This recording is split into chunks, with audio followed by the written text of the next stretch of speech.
यहाँ पे रेशनल लिखा हुआ है, उसको मैं इरेशनल कह देता हूँ। रूट 5 इरेशनल नंबर होता है, ये हमें पता है, ये हमें प्रूफ करना है। ठीक है, तो अब ध्यान से स्टेप्स देखना, सभी में सेम स्टेप ही आएंगी। वन, जहां 1 नंबर होगा उसमें सेम स्टेप होगी, जहां 2 नंबर होंगे उनमें सेम स्टेप होगी। सबसे पहले लिखना है let root 5 is a rational number, यानी अपोजिट, जो क्वेश्चन में दिया है उसके अपोजिट हमने लिखा। ठीक है, क्वेश्चन में हमें प्रूफ करना है कि रूट 5 इरेशनल नंबर है। ठीक है, हम यहाँ पर उसका उल्टा लेंगे, let root 5 is a rational number.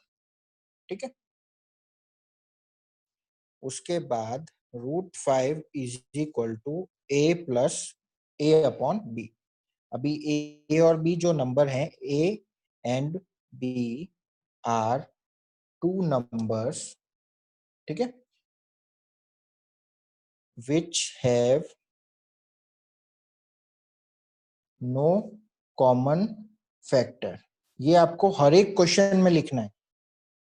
ठीक है, ये आपको हर एक क्वेश्चन में लिखना है। बस रूट 5 की जगह अगर आपको रूट 2 दिया है तो रूट 2 लिखो, रूट 7 दिया है तो रूट 7 लिखो। ठीक है, उसके बाद root 5 is equal to a upon 2, तो उसमें भी ये लाइन आपको हर एक क्वेश्चन में लिखनी है। a and b are 2 number which have no common factor। ठीक है, ओके। अब नेक्स्ट स्टेप, ये b इधर डिवाइड में है, उधर जाकर मल्टीप्लाई हो जाएगा।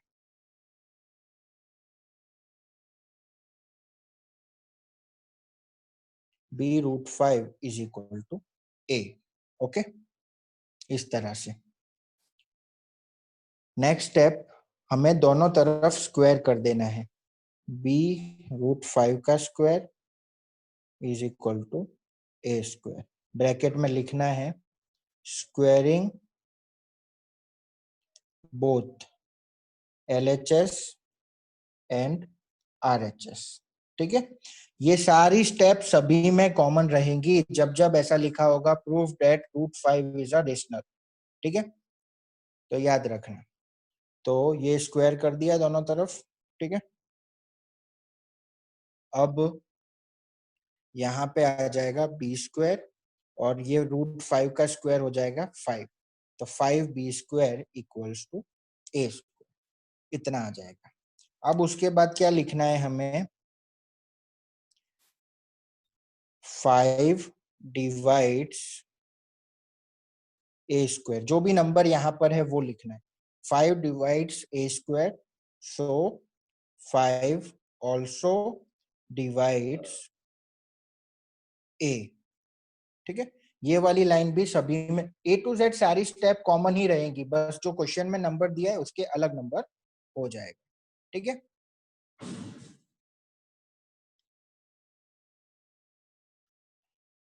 इस तरह से। तो 5 divides a square and so 5 also divides a।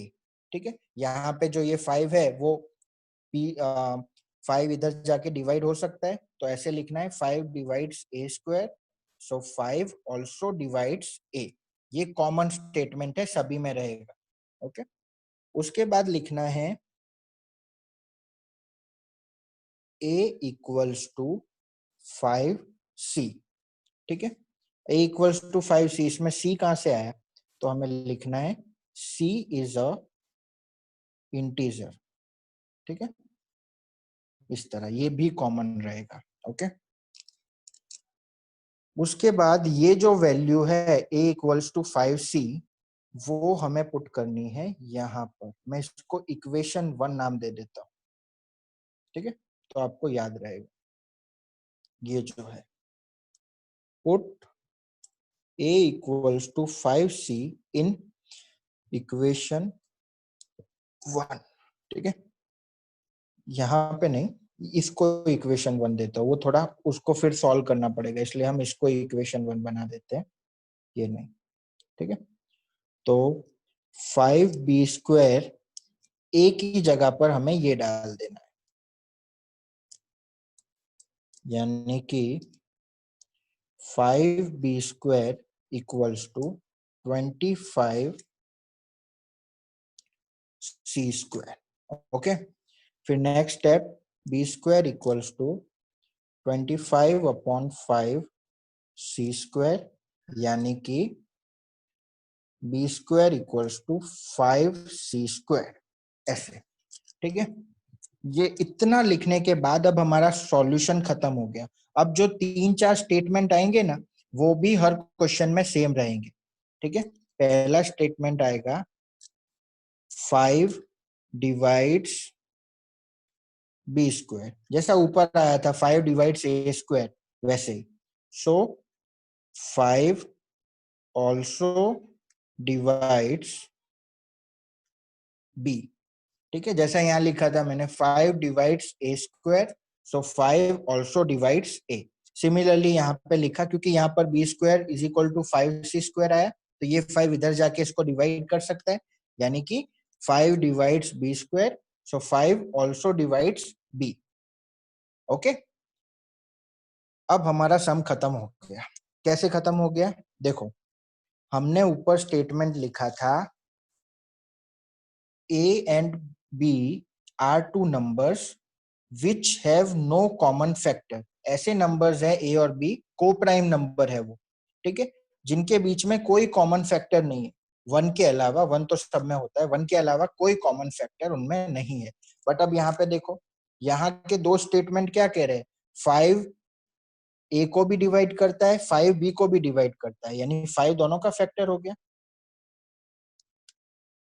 It means 5 is a factor of both a and b, a and b। यानी कि अगर हमने ये सॉल्यूशन पूरा किया, उसके हिसाब से तो ऐसा आ रहा है 5 जो है वो a का भी फैक्टर है और b का भी फैक्टर है। ठीक है, तो उसके बाद हमें लिखना है नेक्स्ट, दिस कॉन्ट्राडिक्ट। ये जो वर्ड है ना, ये सारे वर्ड कॉपी टू कॉपी वही आएंगे। ये पूरा 2 मार्क का सम है। This contradicts the fact that A and B are co-prime। ठीक है, को-प्राइम का मतलब क्या होता है कि भाई ऐसे नंबर जिनके बीच में कोई भी कॉमन फैक्टर नहीं है, लेकिन हमने जो सॉल्यूशन किया उसके हिसाब से 5 A का भी फैक्टर है और 5 B का भी फैक्टर है। तो दिस कॉन्ट्राडिक्ट द फैक्ट, इससे ये वाला जो कॉन्ट्राडिक्ट का मतलब क्या होता है, सिद्धांत। तो गणित का सिद्धांत इससे गलत साबित हो रहा है कि भाई ए और बी दोनों को प्राइम नंबर है। हमने तो को प्राइम नंबर लिए थे, बट यहाँ तो ये फैक्ट गलत साबित हो गया, क्योंकि 5 दोनों का फैक्टर निकल गया। यानी कि हमने जो माना था let √5 is equal to rational number, वो गलत है। तो अब लास्ट में क्या लिखेंगे, सो अवर सपोजिशन, ये वाला वर्ड भी सेम ही रहेगा, supposition is wrong। √5 is a irrational number।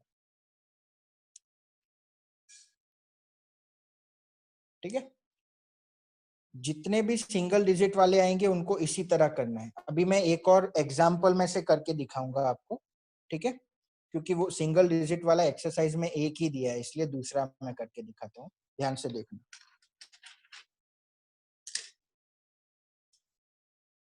Example, √2 is irrational, इसको हमें प्रूफ करना है। Proof it.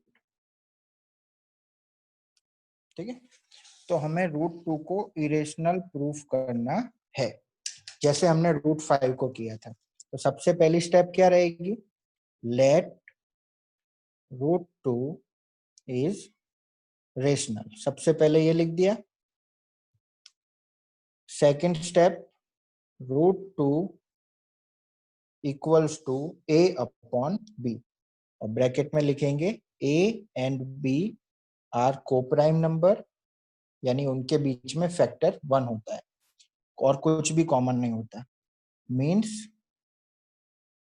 They have no common factor, कोई भी कॉमन फैक्टर नहीं है उनके बीच। ओके,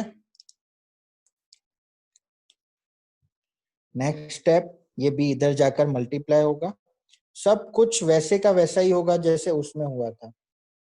ठीक है, b√2 इज इक्वल टू ए।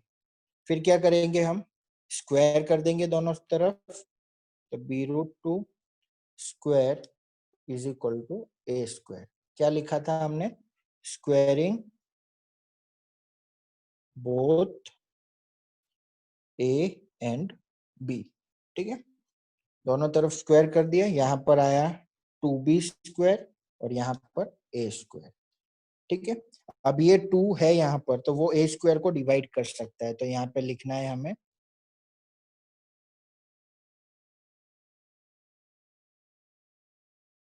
क्या लिखा था लास्ट टाइम हमने, ए स्क्वायर इज डिविजिबल बाय 2, या 2 कैन डिवाइड ए स्क्वायर, कुछ भी लिख सकते हैं, A square is divisible by 2, so A is also divisible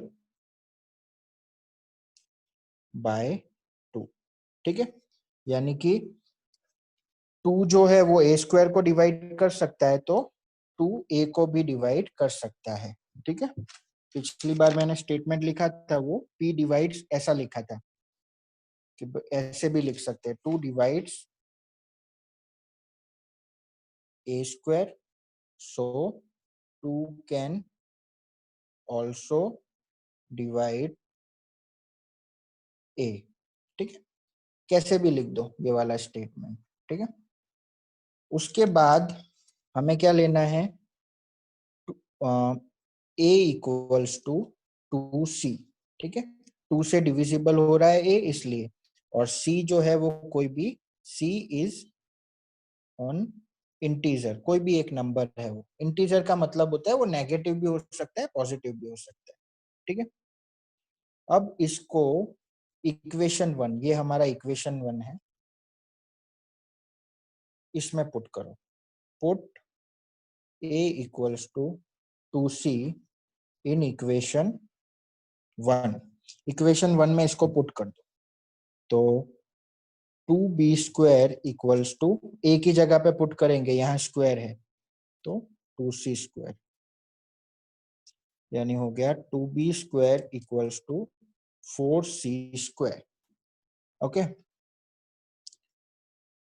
ये 2 उधर जाकर डिवाइड हो जाएगा, यानी b square equals to 4/2c square, यानी जब इसको पूरे को सॉल्व कर देंगे तो कुछ इस तरह से आएगा, b square equals to 2c square. अब इसका क्या मतलब हुआ, ये 2 इसको डिवाइड कर सकता है, तो सेम स्टेटमेंट जो यहाँ लिखा था, 2 divide A square, so 2 can divide also a. Similarly same statement यहाँ लिखना है, 2 divides b square, so 2 can also divide b। ठीक है, यानी 2 a को भी डिवाइड कर रहा है, 2 b को भी डिवाइड कर रहा है, यानी कि 2 is a factor of both a and b, factor of both a and b, यानी कि 2 फैक्टर a का भी है और b का भी है, लेकिन दिस कॉन्ट्राडिक्स, अब ये वाला लाइन सारी कॉमन ही है, दिस कॉन्ट्राडिक्स, ये आपको लिखकर याद करने पड़ेंगे, the fact that a b are coprime. ठीक है, ए और बी तो कोप्राइम थे ना हमारे नंबर, कोप्राइम। ठीक है, this contradict the fact that a b are coprime, so our supposition is wrong, √2 is a irrational number। इस तरह से ये सारे स्टेटमेंट और सारी स्टेप सेम ही रहेगी जो 1 डिजिट वाले। अब मैं 2 डिजिट वाला आपको करके दिखाऊंगा ये। ठीक है, अब मैं एक्सरसाइज का एक सम आपको करके दिखाऊंगा, वो है एक्सरसाइज 1.3 का सेकंड वाला क्वेश्चन।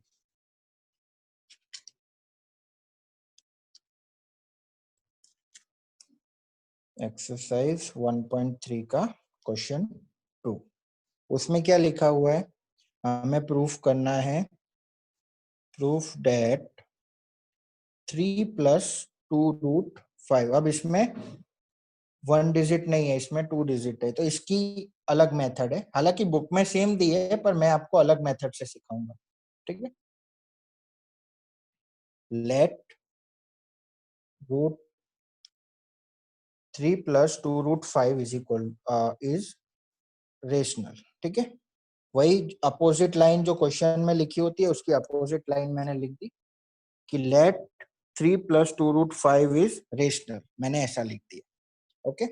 अब उसमें हम लेते थे a/b, इसको भी a/b की मेथड से कर सकते हैं, पर मैंने एक दूसरी इसकी मेथड बनाई है, इज इक्वल टू r लिखकर, r फॉर रेशनल, ठीक है, इज इक्वल टू r लिख दिया मैंने, ओके। अब देखो क्या करना है, ये 3 उधर जाकर क्या हो जाएगा, माइनस हो जाएगा, यहाँ पे प्लस है ना, उधर जाकर माइनस,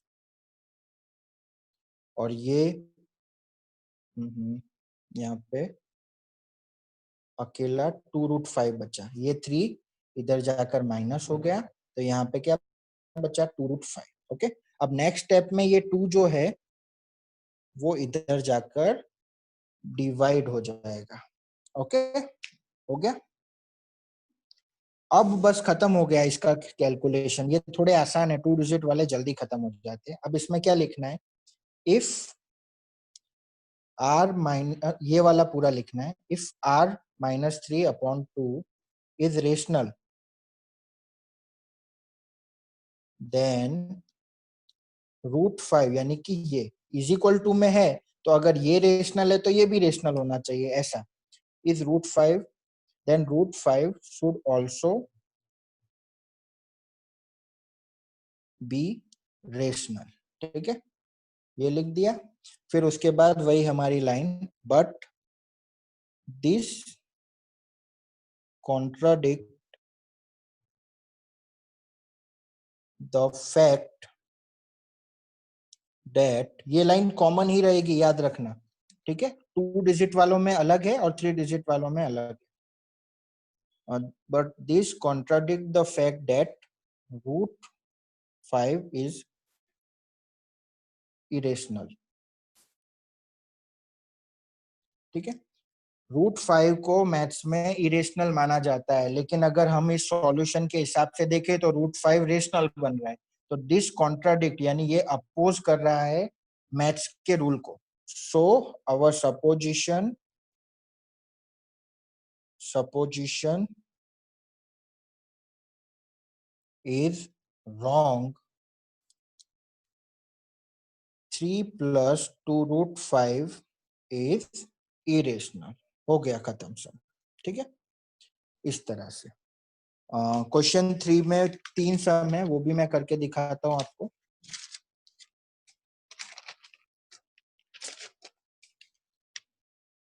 सारे ऐसे हैं और ये सब 2 मार्क में आते हैं, याद रखना।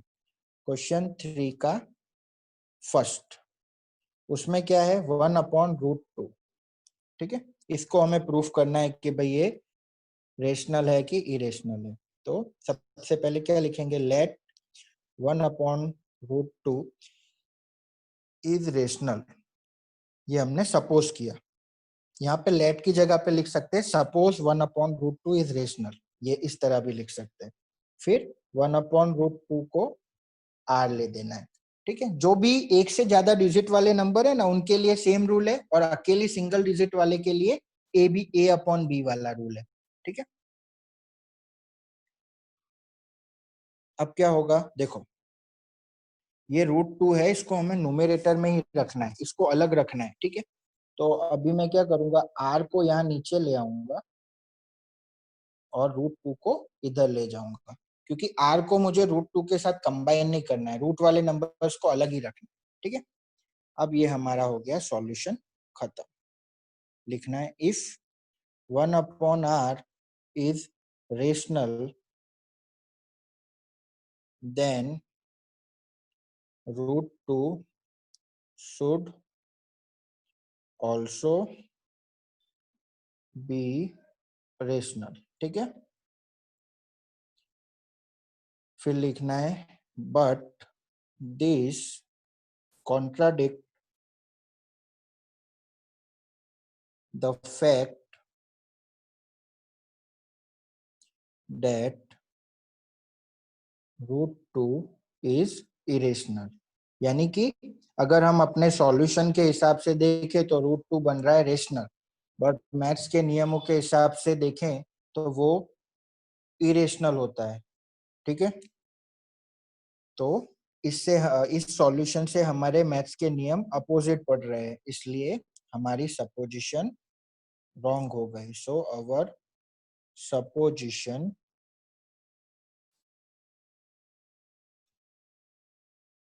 Is wrong. 1/√2 is irrational. ठीक है, इतनी आसानी से बस इसको प्रूफ कर देना है, 2 मार्क मिल गए. ठीक है, अब मैं क्वेश्चन 3 का सेकंड करके दिखाऊंगा. सेम ऐसा ही है वो भी. क्वेश्चन 3 का सेकंड, सारे एक से ज्यादा डिजिट वाले सेम ही होते हैं और 1 डिजिट वाले को a/b की मेथड से करना होता है. तो पहले लिखो लेट 7√5 इज रेशनल. हमने इसको रेशनल माना हर सम की तरह. तो 7√5 is equal to r. Okay, अब क्या होगा, 7 इधर मल्टीप्लाई में, उधर जाकर डिवाइड हो जाएगा r/7. ठीक है, बस हो गया खत्म. अब लिखना है हमको if r/7 is rational then √5 should also rational. ठीक है, but this contradict the fact that √5 is irrational. ठीक है, तो वही हमारे सॉल्यूशन के हिसाब से देखे तो √5 तो रेशनल बन रहा है, लेकिन मैथ्स के नियमों के हिसाब से देखे तो √5 इरेशनल होता है. तो हमारी सपोजिशन रॉन्ग हो गई. सो अवर सपोजिशन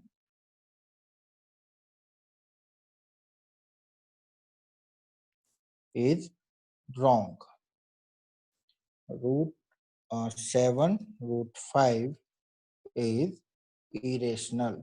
ठीक है, इस तरह से ये सम करने हैं आपको. जैसे कि थर्ड वाला देखो, क्वेश्चन 3 का थर्ड वाला, उसमें क्या है 6 + √2. ठीक है, तो इसको लिख देना है कि भाई लेट 6 + √2 इज रेशनल. ओके, और इसके आगे लिख देना है r. ठीक है, फिर क्या करना है, ये 6 इधर प्लस है, उधर जाकर माइनस कर देना है और √2 यहीं रहेगा. √2 इक्वल्स टू r-6. हो गया, खत्म हो गया सॉल्यूशन. अब बस यही लिखना है if r-6 is rational then √2 should also be rational. ठीक है, फिर वही बट वाली लाइन और फिर लास्ट वाला but this contradict our fact, this contradict the fact that √2 is irrational. So our supposition is wrong and ये वाला नंबर इरेशनल होगा. ठीक है, सपोजिशन इज रॉन्ग और लिख दो 6 + √2. सपोजिशन वाली लाइन लिख देना, मेरे पेज में जगह नहीं है तो मैं नहीं लिख रहा हूँ. Is irrational. इस तरह से प्रूफ करना है, ठीक है। एक एग्जांपल और करके दिखा देता हूँ, एग्जांपल नंबर 10 अगर आपकी स्क्रीन पर है तो। 10 वाला इजी है, 11th वाला वैसे तो सारे ही इजी है, 10th और 11th दोनों करके दिखा देता हूँ, ठीक है। एग्जांपल 10, उसमें भी 2 डिजिट है, 5 माइनस रूट 3। तो लिख देना है भाई, let 5 minus root 3 is rational, okay. और उसके आगे लिख दो आर, ठीक है। फिर ये 5 इधर प्लस में है, ठीक है, इसके आगे जो साइन है वो देखी जाती है, पीछे वाली नहीं देखी जाती। तो r माइनस 5, ये इधर प्लस था, मतलब कुछ नहीं है तो प्लस मानने का, उधर जाकर माइनस हो गया, बस खत्म हो गया सॉल्यूशन। लिख दो, if r minus 5 is rational, then minus root 3 should also rational, ठीक है। फिर नेक्स्ट लाइन, इस तरह पॉइंट बना बना के ही लिखना हो, इसमें जो लिखने के शब्द है ना वही मेन है, और कुछ मेन नहीं है। बट दिस कॉन्ट्राडिक्ट, और इसमें शब्द नहीं गपचाने हो, शब्द गपचा है मतलब मार्क्स भी वो गपचा देंगे examiner. The fact that root 3 is irrational, maths के नियमों के हिसाब से रूट 3 जो होता है वो इरेशनल होता है, और आपके सॉल्यूशन के हिसाब से वो रेशनल बन रहा है, ये रहा, ठीक है। तो आपकी सपोजिशन रॉन्ग है, so our supposition is wrong, 5 minus root 3 is irrational, ठीक है। अब मैं एक आपको सिंगल डिजिट वाला कोई और ढूंढ के सिखा देता हूँ, ठीक है। सिंगल डिजिट वाला है, एग्जाम्पल 9 है, वो सिंगल डिजिट वाला है, तो वो एक आखिरी आप देख लो। आई होप समझ में आ ही गया होगा, अब तो लर्न भी हो गई होगी चीजें, बट ये आपको लर्न करनी है, ठीक है ना। इसमें रूट 3 को आपको प्रूफ करना है कि भाई वो रेशनल है कि इरेशनल है, ठीक है। एग्जाम्पल नंबर 9 है ये, इसमें रूट 3 को प्रूफ करना है। Proof that root 3 is irrational, ये क्वेश्चन है। ये सिंगल डिजिट वाला है, तो सिंगल डिजिट को हम a अपॉन बी करके लिखते हैं ना।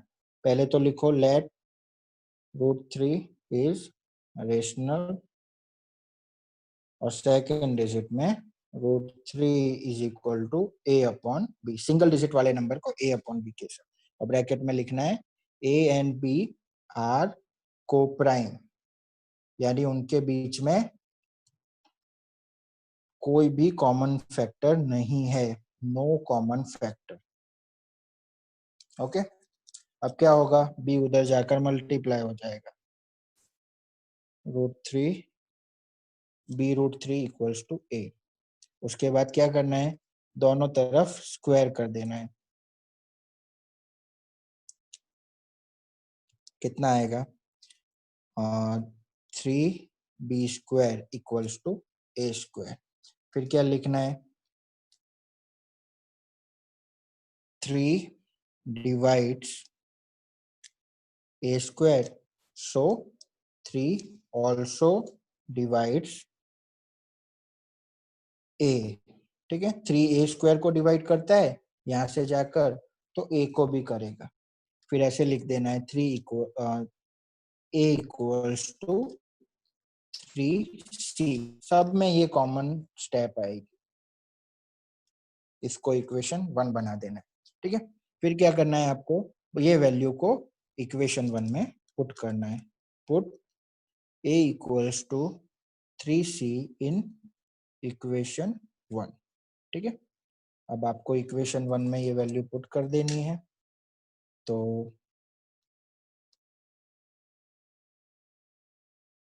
3b² a की जगह पर ये वैल्यू पुट कर रहे हो आप, ठीक है।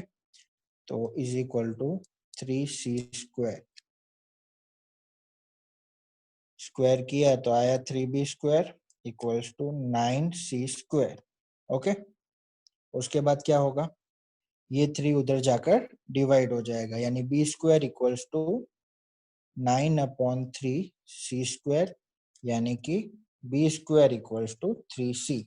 अब जैसा हमने a के लिए लिखा था 3 divides a², so 3 also divides a, similarly वही लिखना है, 3 डिवाइड्स b², ये 3 इधर आके डिवाइड कर सकता है, सो 3 ऑल्सो डिवाइड्स b। अब 3 a को भी डिवाइड कर रहा है, 3 b को भी डिवाइड कर रहा है, इसका मतलब क्या हुआ, 3 is a factor of both a and b, वो दोनों का फैक्टर हुआ, 3 is a factor of both a and b, वो दोनों का फैक्टर हुआ। लेकिन दिस कॉन्ट्राडिक्ट्स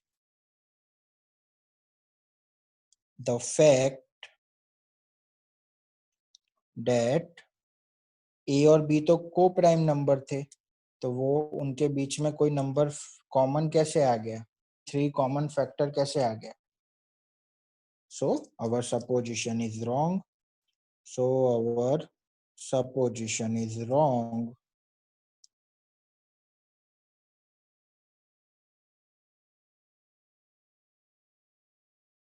√3 is irrational। इस तरह से आपको इनको प्रूफ करना होता है, और 2 मार्क में कभी कभी 2 सम भी आ सकते हैं, एक सम तो आएगा ही।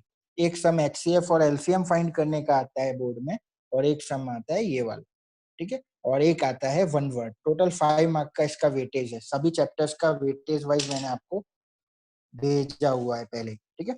अब मैं क्लास एंड कर रहा हूँ, और मंडे को चैप्टर 15 और चैप्टर 1 दोनों की क्लास टेस्ट साथ में होगी, ठीक है। ओके, सो अभी मैं क्लास ओवर कर रहा हूँ, ठीक है, बाय।